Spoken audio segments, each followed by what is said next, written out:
that's the major goal here, is trying to get more wins so that we can actually, live in a sane country for the first time in a Because while. we so don't right now. My God. Right.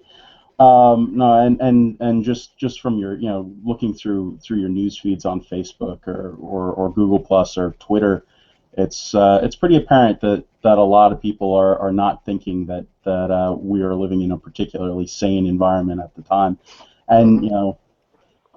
what's mind blowing to me, maybe to sort of launch into the discussion here. Uh, Drudge today, on the front page of Drudge.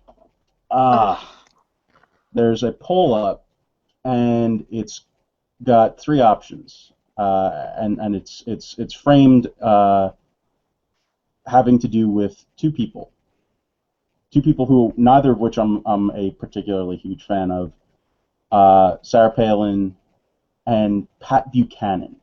And I have a special uh, disgust with Pat Buchanan, because um, I hate to admit it, but I have in the past.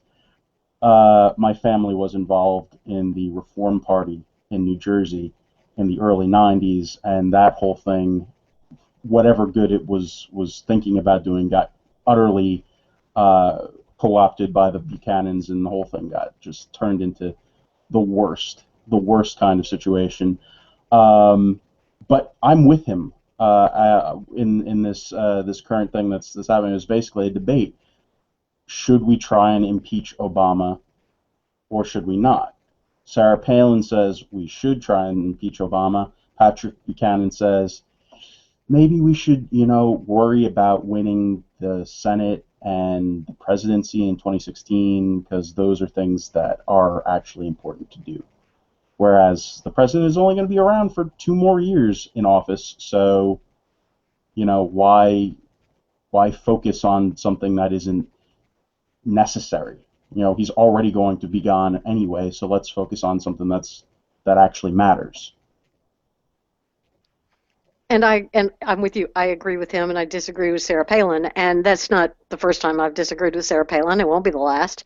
Um, and the problem is the megaphones that people have, and they're tapping into all of the anger that's out there, and it's because there is a vacuum of positive messaging and things, ideas to really rally around that we can be involved in instead of thinking about impeachment and all of the negativity. It's just the Right. all the talk about impeachment is because there's just a vacuum. There's no other big idea or big.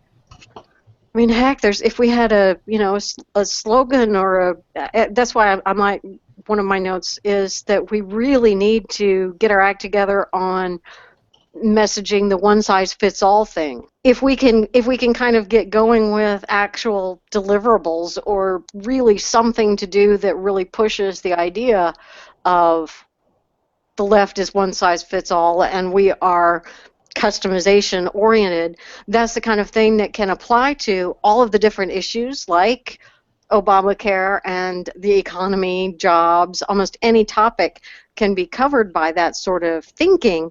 And if we can get something going with it, then I'm thinking that could fill the void that is currently being filled by impeach the bastard and Yeah. the shaking of the Mm, fists. I wanna just point out something that's happening in chat right now. Templeton the Rat says, "Why do conservatives not remember the 1990s? Why do we have amnesia about what happened after impeachment and what it cost us?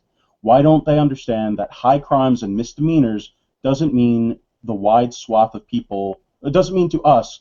I'm sorry. It doesn't mean to the wide swath of people what it means to us." So that's a really valid point. We did try this already, and we wound up having a really, really, really close presidential race that really shouldn't have been Right. in 2000. So I don't think that was goodwill generated from the I'll impeachment tell you process. why. I think the answer to George's question is we are facing a lot of things coming all at once. The Clinton administration was not on steroids the way this one is, as far Mhm. as abuse of power, as far as executive order orientation, as far as, government by fiat just, willy-nilly enforcing it. There are a lot of things that frighten people. And that's where the rage comes from. And this is something I think we need to deal with before we even talk about deliverables in the long run. Yeah, we can talk about how to message the things around one size fits all, but when we're talking about how to move everyone forward, we have got to deal with the fear. And I'm seeing it ramp up, especially around the immigration business. People reacting without thinking, or without thinking long enough and hard enough. People reacting by going default to the impeachment argument. We've got to talk about the fear, and we've got to figure out how we deal with it. And for me, whenever I'm afraid of something that's going on, and whenever I'm getting really weirded out over the way things are, I can't stop them by worrying about it. I have to do something. And so giving people the realistic, small, achievable tasks that they can do uh, is probably the best thing to start with. What can we give people to direct them toward, to encourage them to do, so that they are doing things that have achievables, that have measurements, that have metrics involved, that they can look to and say, I did this and it helped achieve that. That's one of the best ways to dispel fear. You can't dwell on it and expect anything to change. You have to find an action item. I'm so worried that people are giving into the fear that they feel, and what it looks like on the outside to people who are not plugged in, who don't know what's going on. It looks like paranoia, and it doesn't make for a good look for us. It doesn't give our message any strength if we're operating from fear, if we're operating from anger and rage. It stops people from taking us seriously, and that's what worries me.